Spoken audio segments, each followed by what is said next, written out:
இன்றைக்கி morning breakfast appam, தேங்காய் பால், vada curry. So இது ரெடியாக வச்சாச்சு. ஆக்சுவலாக எங்கள் வீட்டில் இவங்க என்னமோ அதிசயமாக தேங்காய் பால் பண்ணலையான்னு கேட்டாங்க. யூஸ்வலாக காரம் இது பண்ணி சாப்பிட்டு போயிடுவாங்க. அன்றைக்கி இடியாப்பம் பண்ணால் இடியாப்பத்துக்கும் தேங்காய் பால் பண்ணலையான்னாங்க. அதனால் இன்றைக்கி தேங்காய் பால் பண்ணலாமேன்னு தேங்காய் பால் பண்ணிவிட்டு ஆப்பம், இது வந்து இந்த செட்டிநாடு ஸ்டைல் அளவு அந்த மாதிரி போட்டு எடுத்துகிட்டு அதுக்கப்புறம் வடகரியும் கொஞ்சம் பண்ணிடலாமே, சும்மா ஒரு கப் பருப்பு மட்டும் ஊற வச்சு வடகரி பண்ணேன். இந்த தேங்காய் பால் ஆப்பம் பார்த்திங்கன்னா ஆக்சுவலாக 2 ஆப்பமோ ஒரு ஆப்பமோ பாலை போட்டு முதலையே ஊற்றி நல்லா ஊற விட்டுருவோம். அதுக்கப்புறமா காரத்துக்கு வந்து சுட சுட ஊற்றி காரத்தோடு தொட்டு சாப்பிடணும். இப்போ இது ஊறிக்கிட்டு இருக்கவங்க சாப்பிட்றதுக்குள்ளார இந்த தேங்காய் பால்னு சொன்னால் சில பேர் தேங்காய் பால்னால் அப்படியே நெஞ்சு கறிக்குதுன்னு சொல்லுவாங்க.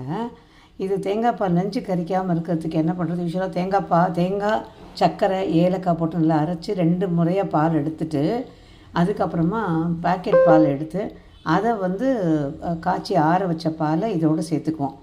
கொஞ்சம் சேர்த்துக்கிட்டோம் அப்படின்னா இது வந்து நெஞ்சு கறிக்கிறது இல்லை. என் தங்கச்சி பண்ணுவா இதை. ஸோ அவள் சொன்னால் அந்த மாதிரி பண்ணி பாருங்கன்னா அது பண்ணால் நெஞ்சு கறிக்காமல் ரொம்ப நல்லா இருந்தது. அதுலேருந்து இப்போ தேங்காய் பாலில் வந்து கொஞ்சம் இந்த பாலோடு கலந்துக்கிறோம். அதான் வடகரி ஆஸ் யூஷுவல் ஒரு கப்பு அது கடலைப்பருப்பை போட்டு நம்ம வடகரி தாளிச்சிட்டோம். இது வந்து ஆக்சுவலாக என் பொண்ணெல்லாம் வந்து நான் முதல்ல பண்ண மாதிரி இது தோசைக்கல்லில் போட்டு பண்ணுறா. ஆனால் நாங்கள் கொஞ்சம் அந்த இதை கொஞ்சம் மாற்றிக்கிட்டேன். இப்போ எண்ணெயில் பொரித்து எடுத்துகிட்டு பண்ணிப்பேன். அதுதான் வடகரி வந்து புதினா கொத்தமல்லி எல்லாம் போட்டு கொஞ்சம் காரசாரமாக வாசனையாக.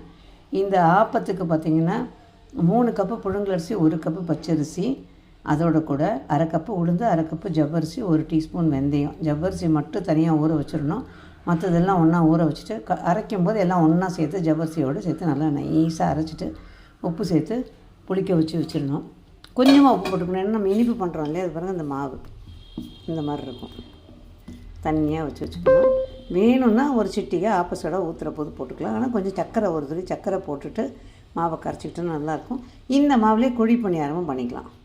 ஸோ இன்றைக்கி மார்னிங் பிரேக்ஃபாஸ்ட்டு ஆப்பம், தேங்காய் பால், வடகரி.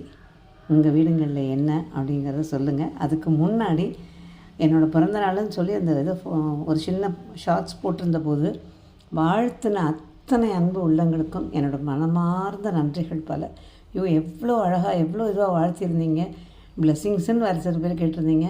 கடவுளர்களால் எல்லாம் ஒரு குறையும் இல்லாமல் அவரவர் குடும்பத்தோட நீளாயில் நிறை செல்வத்தோடு நல்லா இருப்பீங்க. அதுதான் எங்களோட பிரார்த்தனை. வாழ்க வளமுடன். நன்றி.